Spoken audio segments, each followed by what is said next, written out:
구원받은 성도의 생활이라는 제목으로 말씀을 나눕니다. 예배소설을 가지고 몇 주간 함께 말씀을 묵상하게 되는데, 에베소서는 특별히 구원을 하나님의 선물이라고 설명합니다. 선물은 자격이 없는 사람에게 베푸시는 하나님의 선처를 말하는 것이지요. 우리는 죄의 영향력 아래 살며 하나님의 심판을 받아야 할 처지에 있었지만 예수 그리스도의 대속의 은혜로 새롭게 되었습니다. 예수님을 믿고 보니 죄를 용서받은 것뿐만 아니라 하나님 나라를 상속받을 수 있는 자녀가 되었다는 사실을 깨닫게 되었습니다. 할렐루야. 그래서 오늘 우리가 함께 예배하며 하나님 안에서 기뻐하는 것이지요. 지난 시간에 우리가 살펴본 것처럼 하나님께서 우리에게 하늘의 신령한 복을 주셨습니다.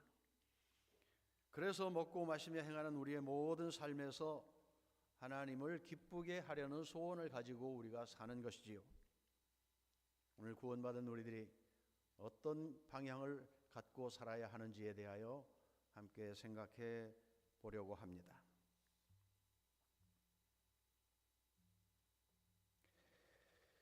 하나님 아버지께서 우리를 구원하시려고 창세전부터 선택하고 계획하셨다. 지난 시간에 우리가 설교 기억하시면 될 것입니다. 성자 예수님께서는 그 하나님의 뜻을 이루시려고 몸으로 오셔서 십자가에서 대신 피 흘려 주셨습니다. 그 피로 죄를 씻어 우리를 구원해 주셨습니다. 성령께서는 하나님이 이루신 그 구원을 우리에게 적용하시고 그것이 나의 것 됨을 알게 하시고 보증해 주시고 인쳐 주셨다고 설명하고 우리가 긍정했습니다.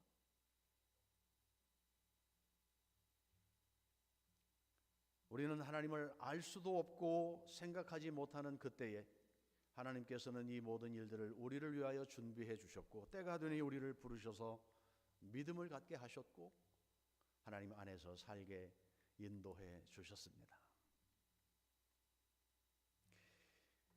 예수님을 믿고 난 이후에 우리가 말씀을 공부해 보니 하나님이 우리를 사랑하셨다는 것이 그렇게 엄청난 일이고 오래전부터 계획된 일이고 우리는 값없이 구원받았다고 하지만 하나님 편에서 보면 독생자를 희생시켜야 하는 아픔을 통하여 귀한 값을 지불하시고 우리를 새롭게 해 주셨다는 것이 감사할 뿐입니다.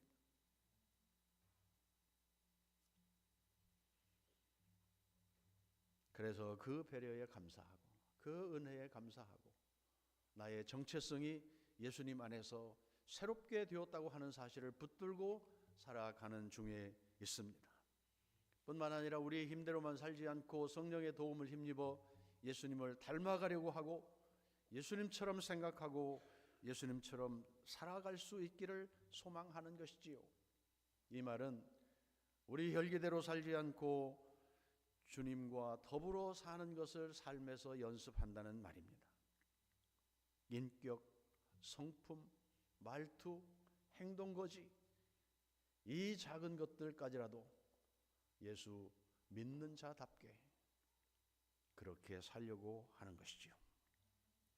이 과정 중에 있지만 때가 되면 우리 주님 다시 오시면 우리의 이 모든 제한을 무너뜨리시고 육체의 제한을 넘어 영광스러운 주님과 함께 변화될 것을 믿습니다.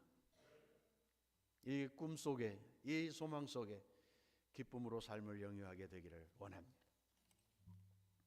에베소서는 하나님께서 행하신 이런 구원과 또 구원받은 하나님의 백성들, 성도들의 정체성에 대하여 분명하게 설명해 줍니다. 오늘 말씀 읽은 대로 허물과 죄로 죽었던 우리를 그리스도 안에서 새롭게 하셨다.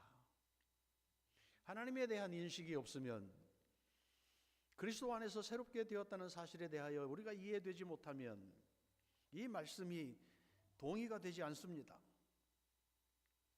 그러나 우리가 영적으로 하나님을 경험하며 배우는 것은 그 하나님이 우리 가운데 오셔서 자신을 보여주시고 우리로 눈을 뜨게 하셔서 허물 가운데서 죽음으로 치닫고 있던 우리들을 건져내 주셨다는 사실을 보게 되는 것입니다.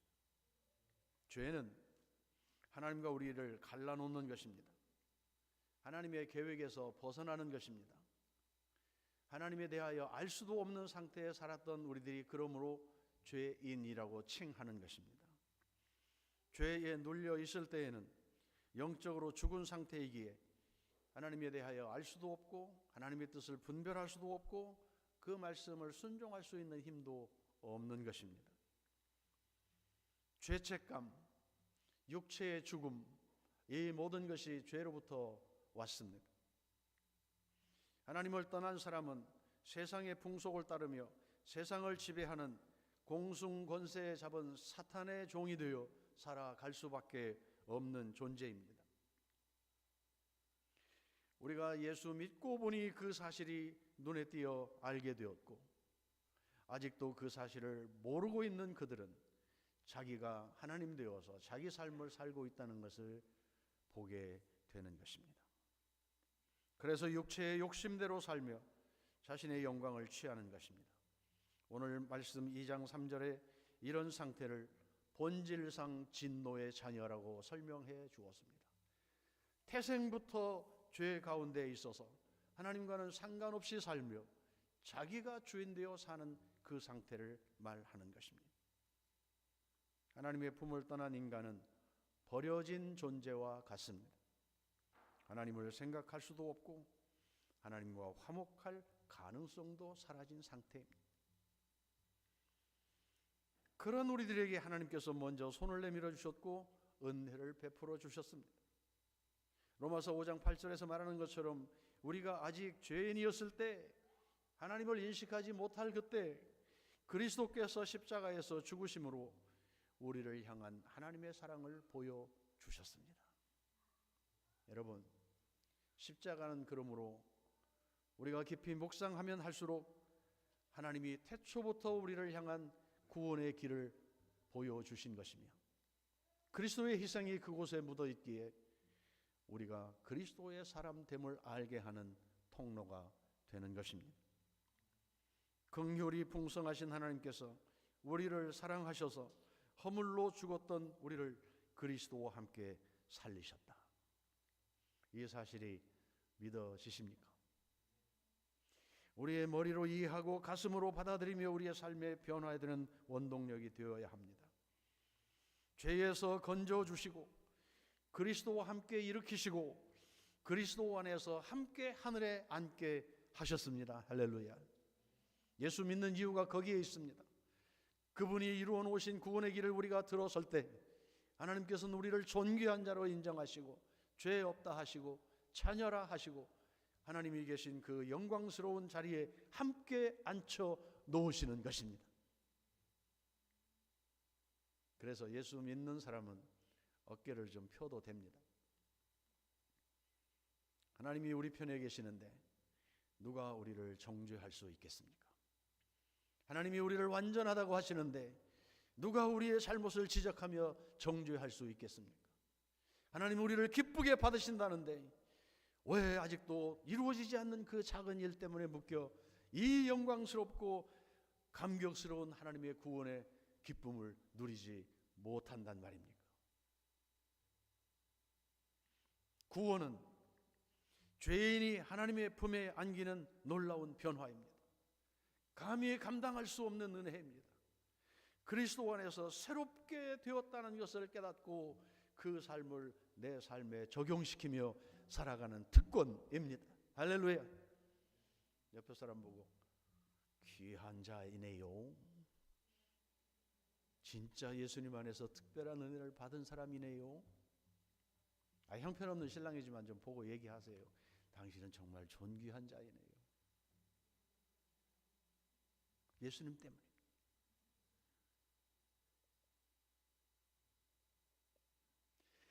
아직도 제한되어 있기에 우리가 그것들에 흔들리지요. 뭐 마음대로 되지 않는 생활도 있고, 뭐 귀찮은 일도 있고, 뭐 속상하게 하는 사람도 있고, 뭐 그런 환경에 우리가 살아가지만 그것 때문에 넘어질 수 없습니다. 주님을 바라보면 우리의 가치가, 우리의 존재가 귀하고 값진 사람인 것을 알게 됩니다. 그래서 좀 자신 있게 하나님 앞에서 살아가야 합니다. 그래서 하나님께서 주시는 선물이라는 말하고는 것입니다. 2장 8절에서 말한 것처럼 너희가 그 은혜를 인하여 믿음으로 말미암아 구원을 얻었나니 이것이 너희에게서 난 것이 아니요 하나님의 선물이다. 할렐루야. 9절에서는 이어서 말합니다. 자랑치 못하게 하려 하심이라. 이것이 너희의 행위나 노력으로 되어진 것이 아니니. 우리가 노력해서 얻은 것이라면 자랑할 수 있지요. 내가 이만큼 하나님 사랑하고 헌신하고 봉사해서 하나님이 나를 구원해 주셨습니다. 그렇다면 자랑할 수 있지요. 그러나 우리가 구원받고 하나님 자녀 된 것은 예수님 때문입니다. 그래서 우리가 자랑하는 것은 내가 이룬 업적이 아니라 그리스도께서 이루신 일들에 대한 자랑입니다. 나같이 형편없는 자를 사랑해 주셨고 연약한 자를 붙들어 주셨고 오늘까지 믿음 안에 살게 하셨고 앞으로도 영원토록 주님 품 안에서 승리하도록 인도해 가실 것을 믿고 감사하며 자랑하는 것입니다.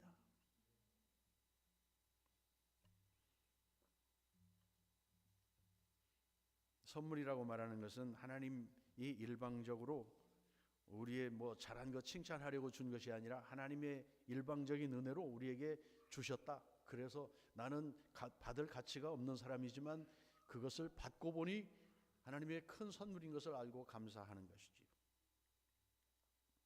그래서 우리가 찬송하고, 그래서 우리가 하나님 앞에 엎드려 예배하고, 그래서 하나님이 나의 통치자가 되신다고 말하며 내 삶을 제어하며 살아가는 것입니다. 오늘 우리가 찬양하면서 그 가사들을 보면 다 주님이 나의 왕 되심을 고백하는 노래들입니다. 이거 한 70년대 부르던 노래 같은데 반세기가 넘은 노래를 지금 우리가 하고 있어요. 근데도 모르는 분은 모르지요. 어쩔 수 없지. 그 가사가 내 고백이 돼.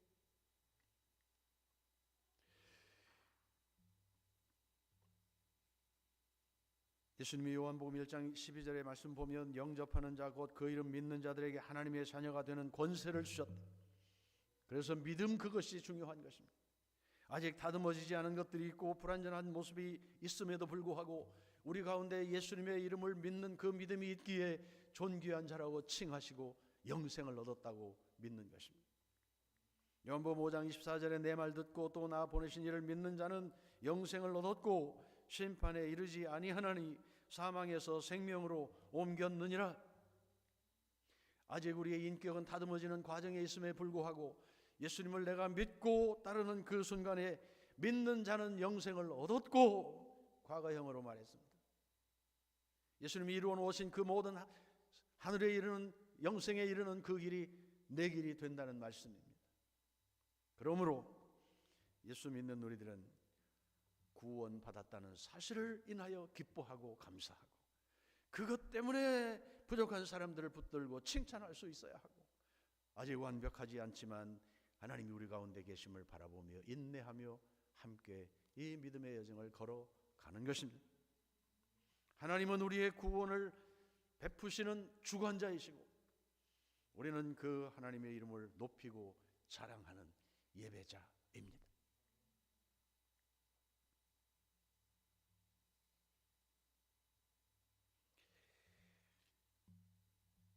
하나님이 베푸신 이 은혜, 우리가 아직 알지 못할 때 주신 그 은혜, 미리 준비해 놓으신 그 은혜, 그것을 선행, 은총 그렇게 표현합니다. 공부하는 사람들이 단어를 그렇게 만들어 놨습니다. 내가 믿음으로 응답하기 그 이전에도 하나님께서는 우리의 구원을 위해서 준비하신 과정이 있었다는 것입니다. 선택하시고 작정하시고 부르시고 그리스도를 통하여 그 길을 만드시고 성령을 통하여 우리를 권고하시고 믿음을 갖게 하셔서 우리의 선배들을 통하여 그 복음이 내 귀에 들려질 수 있도록 일하시고 교회를 통하여 복음을 열심히 증거하는 과정 속에 내가 그 복음을 듣게 되고, 하나님께서 하시는 미리 준비하신 일들입니다. 때가 되니 마음에 그 믿음 갖도록 하나님이 역사하셔서 입술을 벌려 내가 주님을 믿습니다 고백하게 된 것입니다. 할렐루야. 그래서 선물이라는 것입니다. 내가 한 것은 그것 받아들이고 이해하고 믿고 고백한 것뿐인데, 하나님은 태초부터 준비하신 그것을 나의 것이 되도록 오늘 우리에게 적용시켜 주셨습니다. 구원에 관해서 우리의 노력이나 행위로 된 것은 아무것도 없습니다. 다만 예수님을 믿은 것뿐입니다. 그래서 그리스도 안에서 구원을 이루신 하나님, 그렇게 표현하고 우리가 그 하나님을 높이고 예배하는 것입니다. 오늘 7절 말씀을 보면 하나님께서 왜 이런 은혜를 주셨는지 이유에 대하여 설명해 주십니다. 한번 7절을 띄워봐 주실래요? 다시 한번 같이. 이는 그리스도 예수 안에서 우리에게 자비하심으로써 그 은혜의 지극히 풍성함을 오는 여러 세대에 나타내려 하십니다. 번역이 좀 우리 귀에 싹 들어오지 않지만 제가 제 나름대로 이렇게 쉽게 이야기한다면, 예수님 우리가 믿게 하여서 하나님 우리에게 구원을 주신 이유는 열심히 하나님이 하신 일 자랑하고 선전하고, 그래서 내 삶을 통하여 또 다른 사람들이 하나님이 구원하셨다는 사실을 알고 자기도 복받게 만들어라. 그것 때문에 구원해 주셨다. 그 설명입니다. 할렐루야. 그래서 우리 자녀들에게 복음을 전하려고 하는 것입니다. 믿음으로 살 수 있도록 권면하고 본을 보이는 것입니다. 그래서 우리 집에 찾아오는 손님들에게 내가 예수 믿는 사람이라는 것을 생활로 보여주는 것입니다. 그래서 우리 가게에 오는 손님들이 내 선한 양심과 행위를 보고 그리스도를 발견할 수 있도록 살아가는 것입니다. 그래서 우리가 소그룹에서 모여서 함께 은혜를 나누고 고백할 때마다 나를 구원하신 그리스도가 드러나며 우리의 삶을 조정하여 그분에게 눈을 두고 살아갈 수 있도록 함께 간증하고 나누는 것입니다.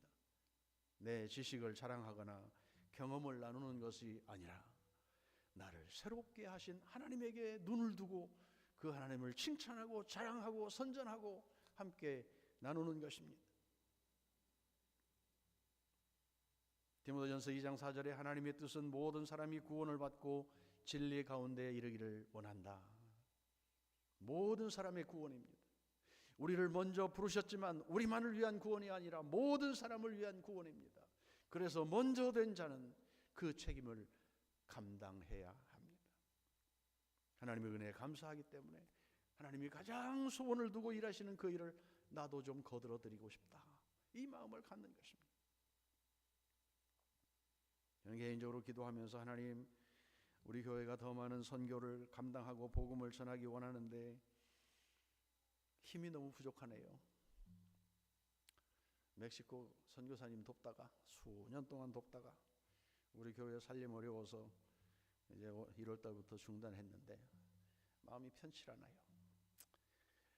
친구를 만나도 지갑을 열고 밥값을 좀 낼 수 있으면 좋은데 그거 못해서 친구 못 만나는 것과 똑같습니다. 하나님, 우리의 가정들에게 구원의 감격이 넘치는 것뿐만 아니라 그것이 삶에서 드러날 때, 적용할 때 좀 이런 풍성함이 나타나면 좋겠습니다. 11조가 늘어나는 복이 있으면 좋겠습니다.